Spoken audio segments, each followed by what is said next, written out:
Hello students, कैसे हैं आप सब लोग। आज हम पढ़ेंगे प्रोटिस्टा के बचे हुए दो मेंबर्स। ठीक है, दो ग्रुप के हम स्टडी करेंगे। इससे पहले हमने बायोलॉजिकल क्लासिफिकेशन में क्रीजोफाइट पढ़ चुके थे, डायनोफ्लैजेलेट पढ़ चुके थे एंड यूग्लिनोइड पढ़ चुके थे। ये तीनों चीजें हम पढ़ चुके थे। हो सकता है आप कंफ्यूज हो चुके होंगे अब तक, या पता नहीं कुछ याद भी होगा कि नहीं, तो एक बार इसको रिवाइज कर लेते हैं जल्दी से। देखो, क्रीजोफाइट में हमने क्या पढ़ा था, डायएटम्स एंड डेस्मिड। ये दो एग्जाम्पल हमने देखे थे। ठीक है, पहले अपना एग्जाम्पल याद कर लो ताकि आपको एग्जाम्पल याद हो जाएंगे तो उनके कैरेक्टरिस्टिक भी खुद ही याद हो जाएंगे। ठीक है, तो डायएटम्स में क्या देखा था हमने, अगर आप इसको रिलेट करना चाहते हो तो एक सोप बॉक्स की तरह याद कर लो, एक साबुनदानी याद कर लो। डायएटम क्या, एक साबुनदानी है, ऐसा आप समझ लो इसको। क्यों? क्योंकि उसके वॉल का स्ट्रक्चर ऐसा था कि दो वॉल्स आपस में फिटेड हों एक दूसरे के साथ, ऐसा अपीयर हो रहा है। ठीक है, ऐसा रियल में है नहीं, सेल वॉल तो एक ही है।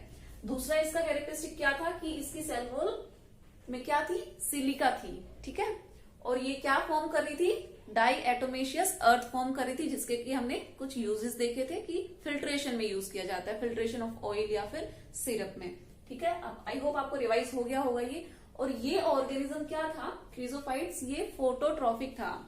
ठीक है, यानी कि ऑटोट्रॉफिक, जो अपना खाना खुद बनाता है। और इन्हीं को हम फाइटोप्लैंक्टन्स बोलते हैं। ठीक है, प्लैंक्टन्स क्यों बोला था हमने इनको, क्योंकि ये फ्री स्विमिंग नहीं थे। ठीक है, ये वाटर करंट के साथ ही मूव कर सकते हैं, खुद से स्विम नहीं कर सकते हैं। तो उस ऐसे ऑर्गेनिजम्स के लिए हम एक टर्म यूज करते हैं, दैट इज प्लैंक्टन। ठीक है, अब हम आते हैं dinoflagellate. Dino means two and flagellate means having flagella. तो ऐसे ऑर्गेनिजम्स जिनके पास दो फ्लैजिला थे, और वो दो फ्लैजिला की भी एक खास बात थी। क्या खास बात थी, एक वर्टिकली था फ्लैजिला और एक उसके रैप्ड था। ठीक है, हॉरिजॉन्टली उसके wrapped around the organism between the cell plates. अगर आपको याद आ रहा हो तो मैंने डायग्राम भी दिखाया था।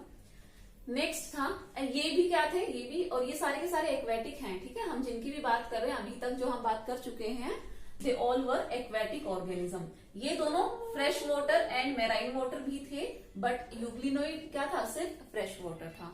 ठीक है, और डायनोफ्लैजेलेट का एक और कैरेक्टरिस्टिक क्या था कि ये रेड टाइड या फिर एल्गल ब्लूम करवाता था। ठीक है, इसके जो ऑर्गेनिजम्स थे, ये भी हमने डिटेल में डिस्कस किया था। Next was euglenoids. यूग्लिनोइड का हमने एक ऑर्गेनिज्म पढ़ा था, दैट वाज यूग्लिना। यूग्लिना का कैरेक्टरिस्टिक फीचर क्या था कि इन सब में, इन दोनों में हमने सेल वॉल पढ़ी थी, भले ही किसी में सिलिका से बनी पड़ी थी या किसी में हमने ग्लूकोज के से बनी हुई थी सेल वॉल, बट यहाँ पे सेल वॉल थी ही नहीं। यूग्लिना में क्या थी, एक स्पेशल मेम्ब्रेन थी, उस मेम्ब्रेन का नाम था पेलिकल। ठीक है, जो कि प्रोटीन से बनी हुई थी। यूग्लिनोइड myxo autotrophic mode of nutrition show करता था। ठीक है, मिक्सो ऑटोट्रॉफिक न्यूट्रिशन क्या था कि दोनों का मिक्स है। किसका मिक्सअप है, दोनों का, ऑटोट्रॉफिक एंड हेटेरोट्रॉफिक। मतलब कि दोनों टाइप के मोड ऑफ न्यूट्रिशन शो करता है, autotrophic as well as heterotrophic. यहां तक हम पढ़ चुके थे। अब हम आते हैं स्लाइम मोल्ड पे। ठीक है, कई बार बच्चों यहाँ पे बहुत अच्छे से आपको याद रखना है, आप लोग स्लाइम मोल्ड को ना फंगस समझ लेते हो, जबकि ये फंगस नहीं होता है। ये क्या है, ये प्रोटोजोवन है, सॉरी ये प्रोटिस्टा का एक मेंबर है। और प्रोटिस्टा को हमेशा याद रखना, ये एक सिंगल सेल्ड ऑर्गेनिज्म है। एक इमेज आपको दिखाई दे रही होगी स्क्रीन पे, कैसे दिख रही है वो इमेज, एक येलोइश कलर की इमेज दिख रही होगी, जिसमें आपको दिख रहा होगा कि कुछ फैल गया है, जैसे कोई लिक्विड स्ट्रक्चर है वो फैल गया है। ये जो ऑर्गेनिज्म है स्लाइम मोल्ड, ये ऐसा ही होता है। इसके पहले कैरेक्टरिस्टिक फीचर हम डिस्कस कर लेते हैं, उसके बाद में इसको डिटेल में स्टडी करेंगे। सबसे पहले स्लाइम मोल्ड क्या है, एक saprophytic mode of nutrition show करता है। ठीक है, सैप्रोट्रॉफिक भी कह सकते हो या फिटिक भी कह सकते हो। ठीक है, ये कैसा ऑर्गेनिज्म है, सैप्रोट्रॉफिक है, मतलब अपना खाना खुद नहीं बनाता है। सैप्रोफिटिक या सैप्रोट्रॉफिक क्या था, it is a type of heterotrophic mode of nutrition. अगर आप कंफ्यूज हो रहे हो तो प्लीज फर्स्ट लेक्चर में जाके देखिए, मैंने सारे टर्म्स को बहुत अच्छे से डिफाइन किया है, डिफरेंसेस भी बताए हैं कि क्या डिफरेंस होता है। हेटेरोटाइप में ही होलोजोइक भी पढ़ा था और ये सैप्रोफिटिक भी हमने पढ़ा था कि ये अपना मोड ऑफ न्यूट्रिशन कैसे लेता है, सैप्रोफिटिक मोड ऑफ न्यूट्रिशन है। डेड एंड डिकेइंग मैटर पे ये फीड करता है। ठीक है, डायरेक्टली एब्जॉर्ब कर लेता है। हमारी तरह ऐसा नहीं कि अलग से खाना लेगा, उसको डाइजेस्ट करेगा और फिर वो खाना एब्जॉर्ब होगा, नहीं, ये directly dead and decaying matter को ही एब्जॉर्ब कर लेता है डायरेक्टली। इतना आपको समझ में आया हो गया। Next is they form an aggregation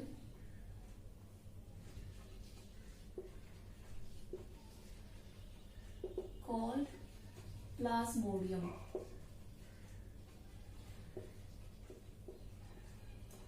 ठीक है, ये वो वाला प्लाज्मोडियम नहीं है जो मलेरिया कॉज करता है। ठीक है, आप ये मत समझना, ये ऐसे समझो, इमेज में जो आपने एक स्ट्रक्चर देखा है उसको हम रफली ड्रॉ करने की कोशिश करते हैं। कुछ ऐसे ऐसे ऐसे ऐसे दिख रहा था ये स्ट्रक्चर, आपको बीच में कुछ ऐसा ऐसा दिख रहा होगा। ठीक है, टहनी वाला जो स्ट्रक्चर रहता है ऐसा कुछ दिख रहा था, ऐसा स्ट्रक्चर था ये। अब ये एग्रीगेशन है, ये एक सिंगल सेल है बट ये एग्रीगेट हो चुका है। कैसे एग्रीगेट हो चुका है? इसके अंदर मान लो ये एक न्यूक्लियस है, ठीक है, और ये न्यूक्लियस बार बार डिवाइड करता रहता है। मतलब 1 से 2 बनेंगे, फिर 2 से 4 बनेंगे, 4 से 8 बनेंगे, मतलब ऐसे बनते रहेंगे, डिवाइड करते रहेंगे। मतलब तो एक मल्टी न्यूक्लिएट कंडीशन आ गई इसके अंदर, मतलब एक ही सेल में बहुत सारे न्यूक्लियस प्रेजेंट हैं। तो इसका साइज क्या हो जाएगा? इंक्रीज हो जाएगा। किसका साइज? ये जो एक एग्रीगेशन बना रहा है ये अपना साइज बढ़ा लेगा। ठीक है, और वापस से इसमें न्यूक्लियस का नंबर ऑफ न्यूक्लियस बढ़ता रहेगा। क्यों? क्योंकि ये कैरियोकाइनेसिस कर रहा है। कैरियो का मतलब होता है न्यूक्लियस, काइनेसिस मतलब टू डिवाइड। तो इसमें न्यूक्लियर डिवीजन हो रहा है बट सेलुलर डिवीजन नहीं हो रहा है। ठीक है, इसीलिए तो ये सिंगल सेल है। अब ये सेल कितना भी बड़ा हो सकता है, पूरे पेड़ पे फैल सकता है, ठीक है, टहनियों पे फैल सकता है। तो है ये सिंगल सेल, लेकिन ये बड़ा ही जाइंट सेल है कि बहुत बड़ा साइज में है, क्योंकि बार बार ये अपना साइज इंक्रीज करता जा रहा है। किसकी वजह से? न्यूक्लियर डिवीजन की वजह से। इतना समझ में आ गया आपको? आई होप इतना समझ में आ गया होगा। अब ये जो स्ट्रक्चर बन गया है ना, जो लार्ज स्ट्रक्चर बन गया है, इसी स्ट्रक्चर को हमने नाम दिया है प्लाज्मोडियम। ठीक है, ये जो एग्रीगेशन ऑफ न्यूक्लियाई बनता जा रहा है ना बार बार, इसी को हमने कह दिया है प्लाज्मोडियम। तो ये वाला डिफरेंट प्लाज्मोडियम है। ठीक है, ये अभी हम आगे पढ़ेंगे प्रोटोजोआ में। जो मलेरिया कॉज करता है ये वो वाला प्लाज्मोडियम नहीं है।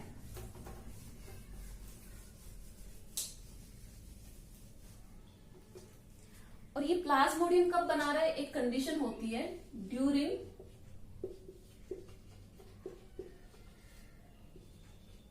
Normal environmental condition.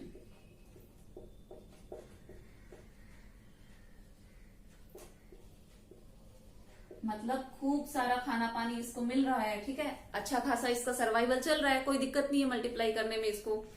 तो ये क्या करता है कि एक प्लाज्मोडियम एक लार्ज स्ट्रक्चर बना लेता है। ठीक है, कब? जब एनवायरमेंट फेवरेबल होता है, इसके फेवर में। देखो, जब भी हम ये बोलते हैं ना कि फेवरेबल एनवायरमेंटल कंडीशन या फिर सूटेबल एनवायरमेंटल कंडीशन, इसका मतलब ये है कि उस ऑर्गेनिज्म को खाने पीने की कोई दिक्कत नहीं है, मतलब सफिशियंट अमाउंट में उसको फूड अवेलेबल है। ठीक है, अगर ऐसी सिचुएशन आ गई कि फूड पार्टिकल खत्म हो गया, उसके पास फूड नहीं है, तो वो ये जो प्लाज्मोडियम है ये एक फ्रूटिंग बॉडीज में कन्वर्ट होना शुरू कर देगा। मतलब जब एनवायरमेंटल कंडीशंस फेवरेबल नहीं है तो इसमें कुछ चेंजेस आएंगे। पहले हम उन चेंजेस को डिस्कस कर लेते हैं। During unfavourable environment, during unfavourable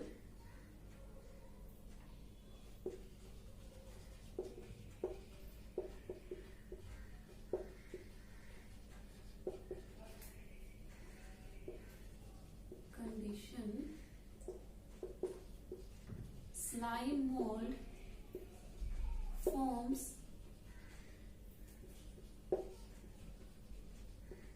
fruiting bodies। आप इमेज देखिए, आप स्क्रीन पे देखिए, कुछ स्ट्रक्चर दिखाई दे रहा है ऐसा, जो बॉल लाइक स्ट्रक्चर जो आपको दिखाई दे रहा है, ये है फ्रूटिंग बॉडीज।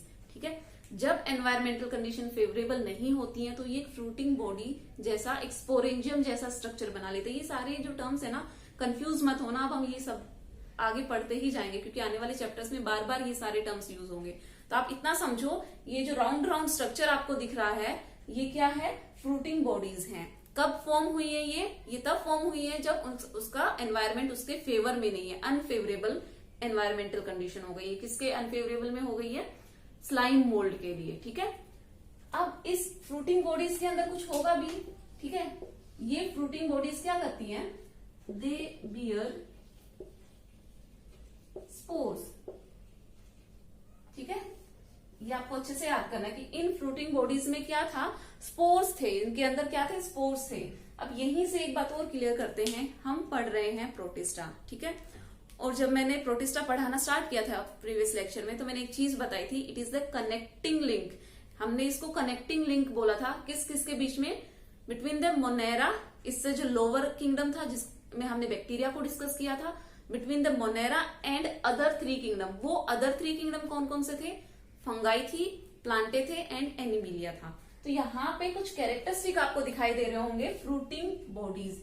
ये जो फ्रूटिंग बॉडी है ना, ये फंगस में देखने को मिलती है हमें, ठीक है। तो ये किसका कैरेक्टरिस्टिक फीचर हो गया? फंगस का। तो ये किसके लिए कनेक्टिंग लिंक हमें दिखा रहा है? मतलब कनेक्टिंग, हमें पता चल रहा है कि हाँ ये कैरेक्टर फंगाई में है, मतलब ये सीधा फंगस से हम इसको रिलेट कर सकते हैं। तो ये कनेक्टिंग लिंक हो गया फंगस से, ठीक है। और जो स्पोर्स हैं, स्पोर्स जो हैं इसके cell wall of spores is made up of cellulose. मतलब एक अकेला ऑर्गेनिज्म दो चीजों से रिलेट कर रहा है, दो के लिए कनेक्टिंग लिंक है। वो दो कौन कौन से हैं? एक तो फंगस हो गई, फंगस किस वजह से? फ्रूटिंग बॉडीज की वजह से, क्योंकि फंगस में भी फ्रूटिंग बॉडीज होती हैं, स्पोर्स भी होते हैं। लेकिन यहाँ पे भी फ्रूटिंग बॉडीज है, लेकिन जो स्पोर है ना, उनमें एक खास बात है। वो खास बात क्या है कि उनकी जो सेल वॉल है, ठीक है, cell wall of spores is made up of cellulose. मतलब सेलुलोज आपने पहले भी पढ़ा हुआ है कि प्लांट की सेल वॉल में पाया जाता है। किसका कैरेक्टरिस्टिक फीचर है? प्लांट्स का फीचर है। तो हम ये कह सकते हैं कहीं ना कहीं ये फीचर इसमें भी प्रेजेंट है। मतलब ये कनेक्टिंग लिंक है किसके लिए? प्लांट्स के लिए भी। इतना समझ में आ गया?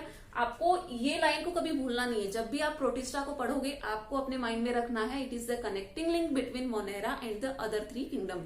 तो जैसे ही कोई ऐसा कैरेक्टरिस्टिक फीचर आए तो आपको उसको पहचानना पड़ेगा। एग्जाम में इसी तरीके से क्वेश्चन दिए जाते हैं। जो नीट का जो पेपर बनता है वो ऐसे ही क्वेश्चन पूछे जाते हैं। अगर आप भूल जाओगे कि हाँ भाई ये किसी का एक कनेक्टिंग लिंक शो कर रहा था, तो उधर गड़बड़ हो जाती कि पता नहीं ये क्या आ गया है, ठीक है। जबकि होता कुछ भी नहीं है, आपको एक लिंक बिठाना होता है इन सबके बीच में। तो यहाँ से दो चीजें क्लियर हो गई हैं। किसके बारे में बात कर रहे हैं हम? स्लाइम मोल्ड के बारे में बात कर रहे हैं। जब फेवरेबल कंडीशन थी तो वो एक एग्रीगेशन बना रहा था। क्या एग्रीगेशन था? प्लाज्मोडियम। एक स्ट्रक्चर था जिसको हम कहते थे प्लाज्मोडियम। जब एनवायरमेंटल कंडीशंस अनफेवरेबल हो गई तब उसने फ्रूटिंग बॉडीज बनाना स्टार्ट कर दिया, ठीक है। अब देखो, कोई भी इस अर्थ के ऊपर जितने भी ऑर्गेनिजम्स हैं, जितने भी लिविंग बींग्स हैं, उनका एक मकसद है, ठीक है। सबसे मोस्ट इंपोर्टेंट उनका फीचर क्या है कि वो रिप्रोड्यूस करते हैं ताकि उनकी आने वाली जनरेशन कभी खत्म ना हो, ठीक है, कभी वो एक्सटिंक्ट ना हो, ठीक है।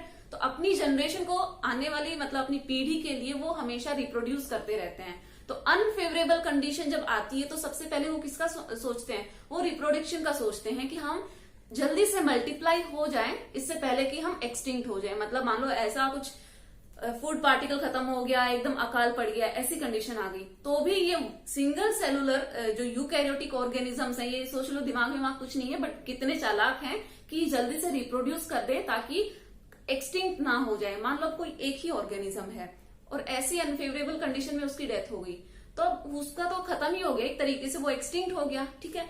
अब वही ऑर्गेनिज्म अगर बहुत सारे स्पोर्स बना लेगा या किसी दूसरे मैकेनिज्म से बहुत सारा रेप्लिकेशन कर लेगा, मतलब अपने जैसे ही अपनी और प्रोजेनी पैदा कर देगा, तो उसकी डेथ हो जाती है, तो उसकी प्रोजेनी है ना उसकी पीढ़ी को आगे बढ़ाने के लिए। तो जैसे ह्यूमन बीइंग्स होता है कि पेरेंट्स से हम हुए, अब हमसे हमारे बच्चे होंगे, ऐसे जनरेशन टू जनरेशन बढ़ती जाती है, ऐसे ही ऑर्गेनिजम्स भी इन ऑर्गेनिजम्स में भी होता है, ठीक है। सेम ही मैकेनिज्म फॉलो करते हैं, ये भी अपनी पीढ़ी को खत्म नहीं करना चाहते हैं, हम ऐसा कह सकते हैं। तो ये जो स्पोर्स बने हैं, अब ये स्पोर्स इनकी सेल वॉल फीचर क्या है? That is made up of cellulose.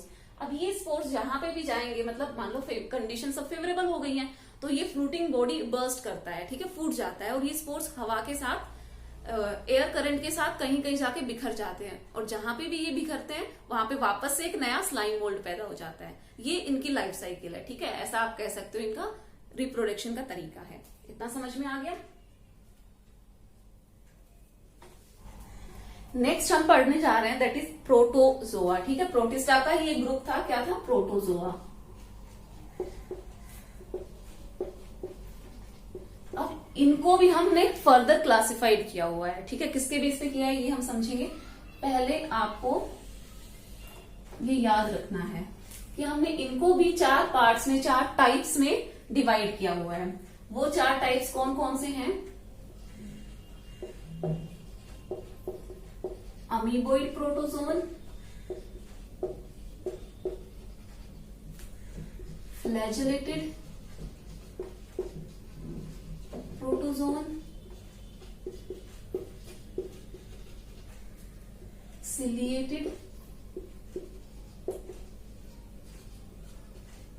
Protozoan and sporozoan.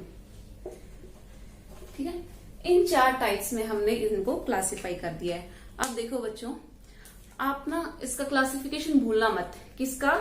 Protista का क्लासिफिकेशन मत भूलना। अपने दिमाग में एक इमेज बना लो। जब ये क्लास खत्म हो जाएगी, इस क्लास के एंड में मैं एक चार्ट आपको प्रोवाइड करूंगी, बनाकर दिखाऊंगी।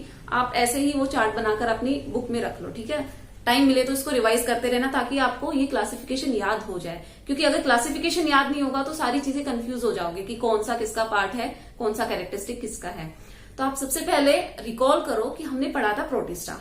ठीक है, और प्रोटिस्टा का हमने क्या कैरेक्टरिस्टिक फीचर डिस्कस किया था कि सबसे पहले वो एक सिंगल सेल्ड यूकैरियोटिक ऑर्गेनिज्म है। ठीक है, और इसमें इतनी वेराइटी ऑफ ऑर्गेनिजम्स थी, है ना, कि सब कुछ अलग अलग टाइप के कैरेक्टरिस्टिक शो कर रहे थे। इसीलिए थोड़ा कंफ्यूजिंग फाइलम है। ठीक है, ये जो हम पढ़ रहे हैं थोड़ा कंफ्यूजिंग लगेगा आपको प्रोटिस्टा।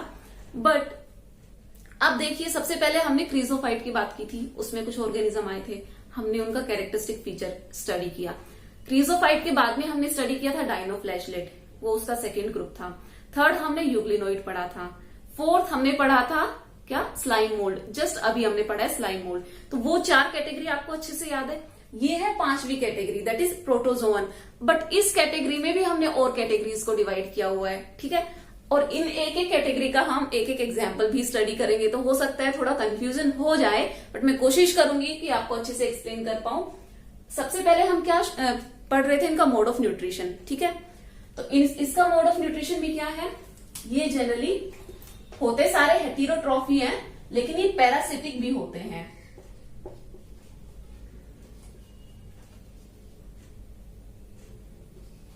ये होते सारे हेटेरोट्रॉफी है, मतलब अपना खाना खुद नहीं ये बना सकते हैं, दूसरे पे ही डिपेंडेंट हैं। लेकिन ये कभी कभी नहीं, इनमें से कुछ ऑर्गेनिजम्स पैरासिटिक भी होते हैं। ये सारे टर्म्स मैं आपको पहले एक्सप्लेन कर चुकी हूँ, प्लीज वो वीडियो देख लेना अगर आपको नहीं समझ में आए कुछ तो। अमीबा का नाम आपने सुना है? अमीबोइड प्रोटोजोवन, मतलब जिसका शेप अमीबोइड जैसा हो। ठीक है, जिसका कैरेक्टरिस्टिक फीचर अमीबोइड जैसा हो। अब अमीबा का एक कैरेक्टरिस्टिक फीचर होता है, सबसे पहले अमीबा की इमेज देखिए, स्क्रीन पे इमेज दिख रही है, उस पे आप लेबलिंग पे ध्यान दीजिए। ठीक है, आपको न्यूक्लियस, साइटोप्लाज्म सब दिख रहा है, सेल मेम्ब्रेन, बट एक इंपॉर्टेंट लेबलिंग है, दैट इज सूडोपोडिया। सूडोपोडिया दिख रहा होगा आपको। तो ये बहुत ही कैरेक्टरिस्टिक फीचर है। ठीक है, ये अमीबोइड लाइक ऑर्गेनिजम्स में ही पाया जाता है। मतलब उन बेचारों के पास मूवमेंट का कोई तरीका नहीं होता है। अब हमारी तरह पाँव नहीं होते उनके पास, लेकिन उस ऑर्गेनिज्म को मूव तो करना है ना, फूड लेने के लिए। अगर उसके पास फूड नहीं आ रहा, अपने आप तो फूड चल के नहीं आएगा, उसको फूड के पास जाना पड़ेगा। तो कोई ना कोई मैकेनिज्म चाहिए। अब तो वो मैकेनिज्म जो है वो है सूडोपोडिया। सूडो मतलब फॉल्स, पोडिया मतलब फीट, पांव। ठीक है, मतलब उसके पास फॉल्स फीट हैं, क्योंकि वो उसके ट्रू फीट नहीं है, और वो उसको हेल्प करते हैं फूड को कैप्चर करने में। अब कैसे कैप्चर करने में हेल्प करते हैं? थोड़ा डायग्राम देखिए आप। ये मैंने ऐसे ही एक रफ स्ट्रक्चर बना दिया है अमीबा का, समझ लो ये है अमीबा। ठीक है, और इसके अंदर साइटोप्लाज्म भरा हुआ है। अब ये जो साइटोप्लाज्म है ना, एक तरफ पुश हो जाएगा, एक तरफ धक्का मारेगा एक डायरेक्शन में। इस प्रोसेस को कहते हैं साइटोप्लाज्मिक स्ट्रीमिंग। मतलब एक स्ट्रीम आप समझते हो, है ना, साइटोप्लाज्म की स्ट्रीम बन गई कि बह रहा है एक डायरेक्शन में। मान लो इस डायरेक्शन में बह रहा है साइटोप्लाज्म, एक डायरेक्शन में पुश कर दिया है, तो क्या होगा कि ये जो ऐसा स्ट्रक्चर था ये थोड़ा ऐसा हो सकता है, क्योंकि जो साइटोप्लाज्म है वो इस डायरेक्शन में ज्यादा आके इकट्ठा हो गया है। तो इसके ये जो आपको दिख रहा है, ये जो स्ट्रक्चर फॉर्म हो रहा है, इसी को हम कहते हैं सूडोपोडिया। ठीक है, सूडोपोडिया मतलब इसके फॉल्स फीट डेवलप हो रहे हैं। ऐसे ही मान लो यहाँ पे कोई फूड पार्टिकल था। ठीक है, इसको ये फूड पार्टिकल खाना था, ये अमीबा है, इसको ये फूड पार्टिकल खाना था। तो ये नेक्स्ट मैकेनिज्म क्या शो करेगा?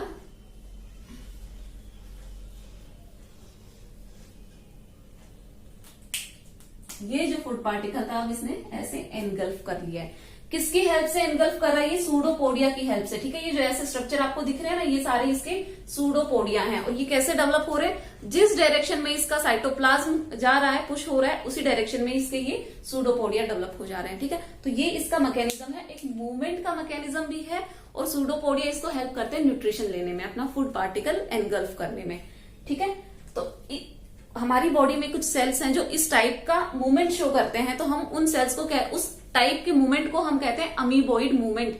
ये आप आने वाले चैप्टर्स में ये टर्म बहुत बार सुनोगे, तो याद रखना, उसको अमीबा से कंफ्यूज मत करना। वो अमीबा नहीं है, बस वो अपना मूवमेंट अमीबा जैसा शो कर रहा है। बट यहाँ पे ये क्या है? ये ट्रू अमीबा है, ठीक है। और ये सूडोपोडिया की हेल्प से मूव कर रहा है, आगे मूव कर रहा है, ठीक है। तो ऐसे ऑर्गेनिजम्स को हमने कह दिया अमीबोइड ऑर्गेनिजम्स। अब इसमें आपको दो एग्जाम्पल याद रखने हैं। एक तो हो गया अमीबा, नेक्स्ट हो गया एंट अमीबा। ये दोनों अलग अलग ऑर्गेनिज्म है, आप इसको कंफ्यूज मत करना। एंट अमीबा हिस्टोलिटिका आपने कभी नाम सुना होगा पहले भी। ये एक एंडोपैरासाइट है और ये अमीबोइक डिसेंट्री करता है, मतलब एक डिजीज करता है ह्यूमन बींग्स को। ह्यूमन बींग की जो लार्ज इंटेस्टाइन है उसमें जाके ये स्क्रैच कर देता है, मतलब उसमें छेद कर देता है, जिसकी वजह से ब्लड आता है, मतलब हमारे एक्सक्रीटा में फिर ब्लड आने लग जाता है और म्यूकस आता है। तो उसको कहते हैं अमीबोइक डिसेंट्री, ठीक है। तो ये क्या है? और ये ज्यादातर ना डिजीज कॉजिंग ही होते हैं। इस ग्रुप के जो मेंबर्स हैं काफी सारे डिजीज कॉजिंग मेंबर होते हैं। तो आपने देख लिया अमीबोइड प्रोटोजोवन में अमीबा एंड एंट अमीबा। ये दो इसके एग्जाम्पल में, आपको इसमें एग्जाम्पल ही याद रखने हैं, बाकी इतने कोई खास कैरेक्टरिस्टिक फीचर नहीं है। अमीबा का आपको याद रखना है, सूडोपोडिया इसका खास कैरेक्टरिस्टिक फीचर है। नेक्स्ट हम बढ़ते हैं फ्लैजिलेटेड प्रोटोजोवन। नाम से समझ में आ रहा है कि ऐसा प्रोटोजोआ जिसका फ्लैजिला होगा, ठीक है। इसमें हम एग्जाम्पल देखते हैं ट्राइपनोजोमा। स्क्रीन पे एक इमेज दिखाई दे रही होगी, इसको हम कहते हैं ट्राइपनोजोमा, ठीक है। ये भी एक क्या है? प्रोटोजोवन है, लेकिन इसमें एक फ्लैजिला भी है साथ में, ठीक है। एक फ्लैजिला दिख रहा होगा ना। और ये जो डिजीज एंट अमीबा के लिए आप डिजीज लिख सकते हो अमीबोइक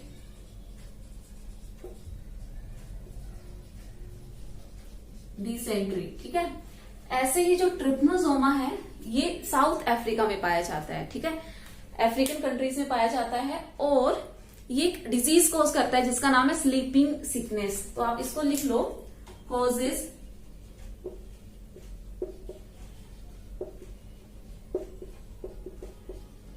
और ये काफी फैटल डिजीज है। अगर इसको ट्रीट नहीं किया गया तो इंसान की डेथ भी हो जाती है उसमें, ठीक है। अब ये कैसा ऑर्गेनिज्म है? ये खुद से इन्फेक्ट नहीं करेगा, ऐसा नहीं है कि ये ऐसे हवा में कहीं पे भी घूम रहा है, नहीं। ये किसी न किसी वेक्टर में होता है, मतलब किसी दूसरे ऑर्गेनिज्म के अंदर प्रेजेंट होता है। तो जो जिस ऑर्गेनिज्म में ये प्रेजेंट होता है उसका नाम है सीसी फ्लाई, ठीक है। एक मक्खी, एक टाइप की मक्खी होती है जिसका नाम है सीसी फ्लाई। तो आप इसको लिख लो, कि जो स्लीपिंग सिकनेस है ये किसकी वजह से होता है? बाइट ऑफ सीसी फ्लाई, ठीक है। इसकी स्पेलिंग है TSE, ठीक है। इसको हम बोलते हैं सीसी, इसका प्रोनाउंसिएशन है सीसी फ्लाई। तो इसका नाम आपकी एनसीईआरटी में नहीं गिवन है, बट आप लिख लो क्योंकि डिजीज का नाम गिवन है और पॉजिटिव ऑर्गेनिज्म का नाम भी गिवन है, जो ऑर्गेनिज्म डिजीज कॉज करता है। तो हमें पता होना चाहिए ना कि किसकी मीडिएटर कौन है। वेक्टर तो फ्लाई है, सीसी फ्लाई। आई होप आप कंफ्यूज नहीं हुए होंगे। इससे पहले हमने अमीबोइड प्रोटोजोन के बारे में पढ़ा था, उनके पास कोई भी फ्लैजिला नहीं था, बट यहाँ पे स्पेशलाइज्ड कैरेक्टर क्या आ गया था? फ्लैजिला था। किसके पास? ट्रिपनोजोमा के पास में। ट्राइपनोजोमा बोलो या ट्रिपनोजोमा बोलो, कुछ भी बोल सकते हो आप इसको। और ये क्या कॉज करता है? स्लीपिंग सिकनेस, ठीक है। Next is ciliated protozoan. नाम से समझ में आ रहा होगा, मतलब सिलिया इज प्रेजेंट। इनका कैरेक्टरिस्टिक फीचर क्या हो गया? यहाँ पे क्या कैरेक्टरिस्टिक फीचर था? फ्लैजिलेटेड, मतलब फ्लैजिला पाया जाता था। यहाँ पे cilia is present around the body. अब ये सिंगल सेल ऑर्गेनिज्म है, एक ही सेल से बॉडी बनी है, तो उस बॉडी के चारों तरफ क्या पाए जाते हैं? सिलिया पाए जाते हैं। और इसका एग्जाम्पल है आपका पैरामीशियम। इसकी भी इमेज देखो आप, पैरामीशियम, ठीक है। और जो पैरामीशियम है, अगर आपको याद हो मैंने यूग्लिना में बताया था कि वो वर्टिकल बाइनरी फिशन शो करता है, और वहीं पे मैंने एक चीज बताई थी कि पैरामीशियम में हॉरिजॉन्टल बाइनरी फिशन होता है। ठीक है, ये दोनों मैंने आपको समझाया भी था, तो आप इसको याद रखना। इनमें एक स्ट्रक्चर पाया जाता है पैरामीशियम में, दैट इज गैलेट। उस गैलेट की हेल्प से ये अपना फूड पार्टिकल एनगल्फ करते हैं। ठीक है, एक स्ट्रक्चर, बस आपको नाम याद रखना, गैलेट। बहुत डिटेल आपके एनसीईआरटी में नहीं गिवन है, आपको सिर्फ एग्जाम्पल याद होना चाहिए और किसके अंदर ये एग्जाम्पल आता है और ये क्या काम करता है, बस इतना ही पता होना चाहिए। नेक्स्ट हमारा आता है स्पोरोजोन। अब हम इसको डिस्कस कर लेते हैं। They have infectious spore-like stage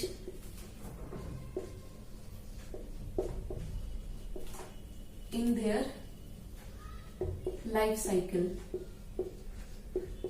मतलब जो स्पोरोजोन्स के अंदर जो ऑर्गेनिज्म आते हैं उनकी लाइफ साइकिल में एक ऐसी स्टेज आती है जिसमें वो स्पोर लाइक दिखाई देते हैं। स्पोर कैसा होता है? स्पोर ऐसा होता है। ठीक है, ये एक स्पोर, इनको हम स्पोर बोलते हैं। तो एक लाइफ साइकिल में कैसी स्टेज आती है जब ऑर्गेनिज्म ऐसा दिखने लगता है। ठीक है, तो इसी वजह से इनका नाम पड़ गया है स्पोरोजोन। और ये एग्जाम्पल है इसमें प्लाज्मोडियम। ये वही प्लाज्मोडियम है जो मलेरिया कॉज करता है, कॉजेस मलेरिया। और मलेरिया किसकी वजह से होता है? मॉस्किटो बाइट की वजह से। कौन से मॉस्किटो बाइट की वजह से? Female anopheles mosquito. ठीक है, ये फीमेल एनोफिलीज मॉस्किटो के अंदर पाया जाता है क्या? प्लाज्मोडियम। ठीक है, अगर ये किसी फीमेल एनोफिलीज मॉस्किटो के अंदर है और उस मॉस्किटो ने हमें बाइट कर लिया, हमें काट लिया, तो ये प्लाज्मोडियम वहां से हमारे अंदर आ गया। ठीक है, अब ये हमारे अंदर आ गया तो ये क्या करेगा? हमारे ब्लड स्ट्रीम में चला जाएगा, लिवर को इन्फेक्ट करेगा, आरबीसी को इन्फेक्ट करेगा और डिवीजन करना स्टार्ट कर देगा। मतलब खुद डिवाइड करेगा, अपना रिप्रोडक्शन शुरू कर देगा और मलेरिया कॉज करेगा। ठीक है, तो आपको ये भूलना नहीं है। आप जनरली यही बोलते हैं ना, मच्छर के काटने से मलेरिया होता है। सिर्फ मच्छर के काटने से मलेरिया नहीं होता है, उस मच्छर के अंदर प्लाज्मोडियम पाया जाता है और ये क्या है? ये एक प्रोटिस्टन है। ठीक है, जिसकी वजह से मलेरिया होता है। अब समझ में आ गया? इस टॉपिक को हम यही एंड करते हैं। अभी हम एक फ्लो चार्ट देखेंगे ताकि आपको चीजें याद करने में थोड़ी हेल्प मिल जाए, और नेक्स्ट क्लास में हम फंगस को डिस्कस करेंगे। अब ये एक तरीके से एक आउटलाइन हमने ड्रॉ कर ली है किसकी? प्रोटिस्टा की। सबसे पहले हमने किंगडम प्रोटिस्टा के बारे में पढ़ना है। प्रोटिस्टा क्या था? Single cell eukaryote. ठीक है, सारे one celled but eukaryotic organism इसमें आते थे। इसको हमने 4 पार्ट्स में डिवाइड किया था अलग अलग। वो कौन कौन से थे? क्रीजोफाइट सबसे पहला आपका क्रीजोफाइट। पहले तो आपको ये वाली क्लासिफिकेशन याद रखनी है, ऊपर वाली। क्रीजोफाइट के बाद में आपका आता था डाइनोफ्लैजेलेट। ठीक है, जिसके अंदर हमने क्या क्या स्टडी किया था कि 2 फ्लैजिला होते हैं, डाइनोफ्लैजेलेट। थर्ड हमने पढ़ा था यूग्लिनोइड, इसमें यूग्लिना आता था, मिक्सोऑटोट्रॉफिक मोड ऑफ न्यूट्रिशन शो करता था। देखो बच्चों, याद करने का तरीका ही यही है कि जैसे ही आपको उस ऑर्गेनिज्म के बारे में, उस ऑर्गेनिज्म का नाम लिया जाए, मतलब उसके ग्रुप का नाम लिया जाए, तो आपको तुरंत उसका एक कैरेक्टरिस्टिक फीचर और एक एग्जाम्पल याद होना चाहिए। ठीक है, अगर आपको इतना याद है तो बाकी कैरेक्टरिस्टिक फीचर अपने आप ही याद हो जाते हैं। ठीक है, तो क्रीजोफाइट का क्या था? डाई एटम्स था। ठीक है, एंड डेस्माइड था। डाइनोफ्लैजेलेट का क्या पढ़ा था? गोनियोलेक्स मैंने पढ़ाया था, Gonyaulax.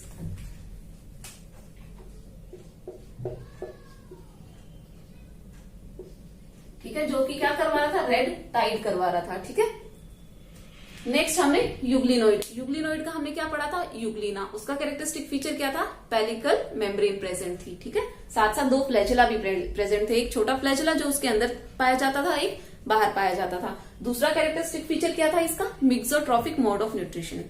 Next slime mould. Slime mould हमने पढ़ ही लिया अच्छे से, आज ही पढ़ा है ये तो।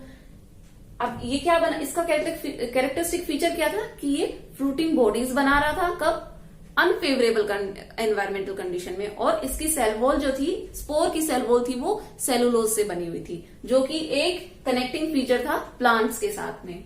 ऐसे ही प्रोटोजोवन हमने पढ़े थे। अब प्रोटोजोवन सारे के सारे heterotrophic mode of nutrition show करते थे, मतलब कोई भी ऐसा ऑर्गेनिज्म नहीं है इसके अंदर जो अपना खाना खुद बनाता हो, या भले ही वो सेप्रोफिटिक भी हो सकता है या फिर वो पैरासिटिक भी हो सकता है, दूसरे पे डिपेंडेंट भी हो सकता है, ठीक है। इसमें ज्यादातर क्या थे, पैरासिटिक ही थे, एक दो को छोड़ के। तो प्रोटोजोन में पहले हमने अमीबॉइड प्रोटोजोन पढ़े थे, मतलब इसमें अमीबा और एंट अमीबा हिस्टोलिटिका हमने पढ़ा था। इसमें तो आपको जनरली सिर्फ और सिर्फ एग्जाम्पल याद होने चाहिए और कुछ नहीं पढ़ना है, आपके एनसीईआरटी में इतना ही गिवन है। फ्लैजिलेटेड क्या था, ट्रिफनोजोमा, ठीक है ना, या ट्राइफेनोजोमा। फिर सिलिएटेड में हमने पढ़ा था पैरामनीशियम, एंड स्पोरोजोन में हमने पढ़ा था प्लाज्मोडियम, जो कि मलेरिया कॉज कर रहा था। फ्लैजिलेटेड में जो ऑर्गेनिज्म था ट्राइफनोजोमा, वो स्लीपिंग सिकनेस कॉज कर रहा था, किसकी वजह से, सीसी फ्लाई की वजह से। और सेम ऐसे ही स्पोरोजोन में हमने पढ़ा था प्लाज्मोडियम, जो कि मलेरिया कॉज कर रहा था, किसकी वजह से, कौन से मॉस्किटो की वजह से, फीमेल एनोफिलीज की वजह से। इसका नाम लिख लो आप, फीमेल एनोफिलीज। बाकी ये सब आप 12th में पढ़ोगे, इसका मलेरिया की लाइफ साइकिल पूरा डिटेल में। अभी आप सिर्फ इतना ही समझो, ये एक आउटलाइन थी, इसको समझ लो, इसको याद कर लो। अब हम बढ़ेंगे फंगस पे। जो फंगाई है उसमें भी ऐसे ही आपको डिवीजन मिलेंगे, अलग अलग कैरेक्टरिस्टिक फीचर मिलेंगे, तो हो सकता है थोड़ा कंफ्यूजन लगे आपको, बट एटलीस्ट इसको आप क्लियर रखो ताकि कल इसको मिक्स ना कर दो। नेक्स्ट हमारी क्लास होगी वो फंगस के ऊपर होगी। Thank you so much.